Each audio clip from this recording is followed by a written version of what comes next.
Hi everybody, this is Lynn from Creative Concept Crafts with this week's release and a real showstopper this week, either the single or the double pop-out swing card. I've cut out the pieces again and some of the mats and layers I've already created. We've got 3 oblong pieces, 2 square pieces, and then there's all the little squares and rectangles that I've already done. So on the back there's 2 pieces, which one of them will flip round, or they'll both flip round when you close the card up. So if you want to put a little bit of decoration, and the little panel in the centre there, you can either stamp with a verse or anything that you want, or you can pre-print it and stick it onto the back there. So I'm just going to show you how to put this together. It's quite simple, and we're also going to make use of everything that's cut out of this. So this card will actually need nothing else except some glue and a few gems.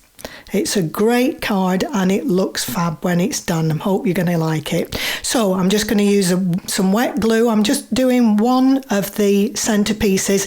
The 2 square pieces are the only pieces that have actually got 3 mats. The other pieces, the rectangular pieces and the tiny pieces, are just the 2 mats, but this particular one we've got 3 layers. So you'll find that there's an extra layer when you come to cutting out. It's not wrong, it is correct. Okay, so I'm just lining up. Again, I've gone round all the edges of all these pieces on the scoreboard. I have a hunky-dory scoreboard, and I've gone down on the right-hand edge on all these pieces, and it makes it super easy when it comes to lining up your mats and layers, because one lays directly into the other one. Okay, so again, I'm just going to glue. I'm going into all these little pieces here, all around the edge, and then just into all the little fine detail. I've got a very, very fine tip applicator there, so it's absolutely super for all these fine bits. Just give it all a little bit of a coat. Again, not too much or you'll end up with your card wavy. I've used 250 for the base card here. The rainbow mirror on the top is a similar weight, and underneath the pale blue layer that I've used is about 170. It's the linen card that I like to use on my projects. So we've just got the last gluing to do on the back of this. If you get any glue on rainbow mirror or anything like that, by the way, just use what's the word I'm looking for? Tumble dryer sheet, and just rub it over and it gets all the bits off. So I'm just putting glue on the last piece to attach it to the main part of the card now. All the way around the outside, and as I say, a squiggle around the middle. And again, we've got edges that we can line up to. Make sure when you're putting all your mats and layers on that they're level at the bottom and the top and from side to side as well. If you look, you can see lines running down, so try and keep them as even as you can. So again, I'm just burnishing down the glue. And you can see there it moves quite freely. So all we have to do, both pieces have been done identically here. One flips one way, one flips the other. Now we've just got to join the 2 up in the centre. You can use this as a single card. You'll see a picture at the start and at the finish of the video which shows you the single version. This particular one I'm showing is the double version, but they look both as good. There is a box that will fit. The small one, the 6x6 box, will fit, but I am actually going to do a separate box to fit this particular showstopper card. There's going to be more of this type of card, the showstopper, because I think if you're handing one of these out, there's nothing better than to put them in into a really pretty box. So I'm going to be actually bringing out a box to fit this. It's the size of the Buckatrix, so it's 9.5 width, but it's about 1 inch narrower, so it looks a bit odd sat in the Buckatrix box, although at a pinch you probably could use it, but I will be doing a separate box for it. I'll probably release at the same time. So I'm just lining up, making sure everything's level there, and again burnish down that glue so that it's sitting nice and firm. And we've just got the central panel to put on now.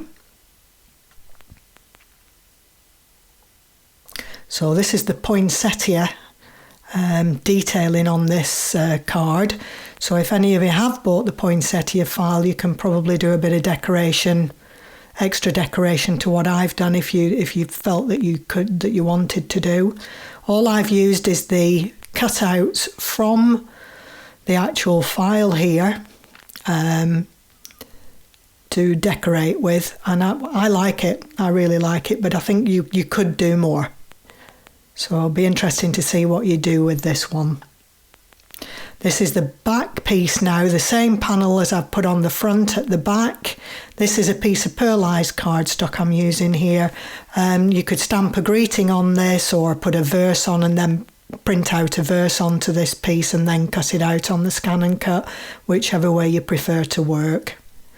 I usually would print out a verse onto that before I stick it on, but it's just to show you how I finish these off without actually adding all the extra detailing. So that's the card basically done. So you've got the colour on the back, which will fold in when the card's closed. Look at the profile at that, isn't it stunning? And the mirror card I just love. But then I'm a real bling girl. So these are the pieces that have been punched out. And these are what we're going to use to decorate. So I'm going to bring in my old mouse mat. I'm stuck with glue, but never mind.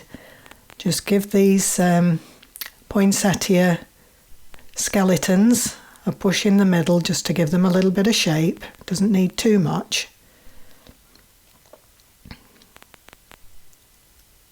So there's 5 of them.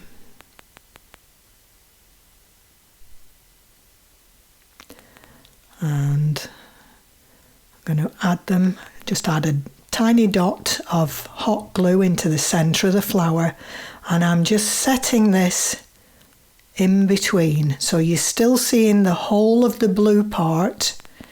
You can either push it down with your finger or just push it down just till it glues with your ball tool.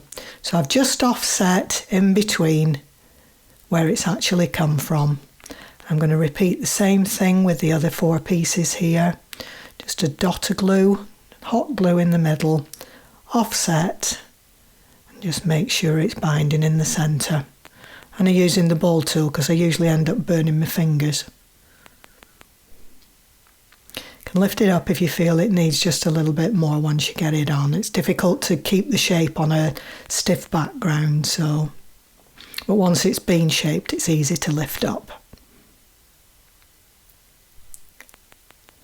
There's the centre.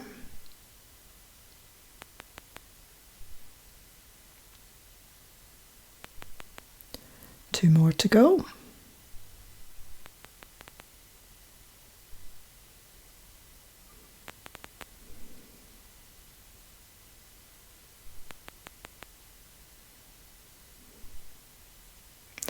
Okay, now we're adding gems, and there's quite a lot of them, so I'm speeding through this little bit. I've added a gem in the centre of all the poinsettia skeletons, in the centre of all of the snowflakes, and also in the centre of the tiny square panels and the rectangular panels.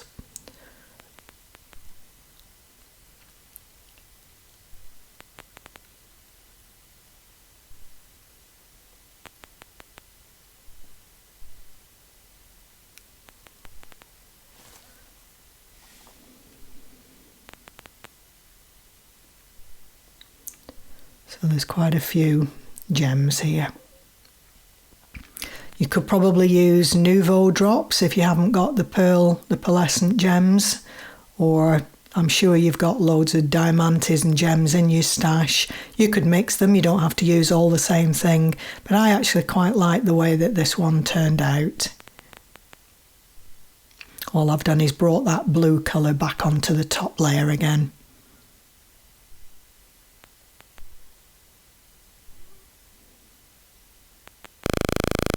And that's basically the card done. I have also put a sentiment into this card. It's a little unbranded one that I've scanned in, and I cut out two. I've offset one, cut one out in the mirror, I've cut one out in white cardstock, and then I created a mat. And I've popped that behind. I'm just getting rid of all the strands of glue here, but I think that rather finishes it off quite well. Now that's the way that it folds in.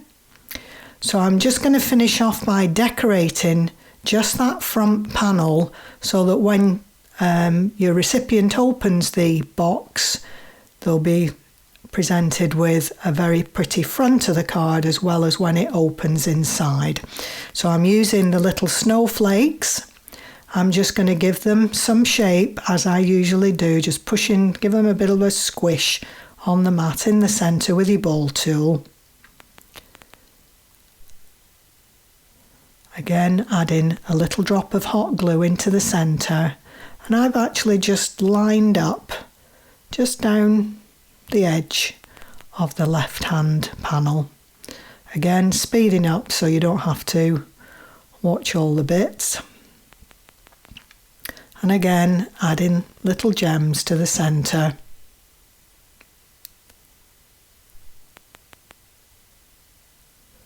And then I'm just adding one or two more so that I've got a double layer coming up just to raise the height a little bit to finish off. And there's the last one. That's this week's card.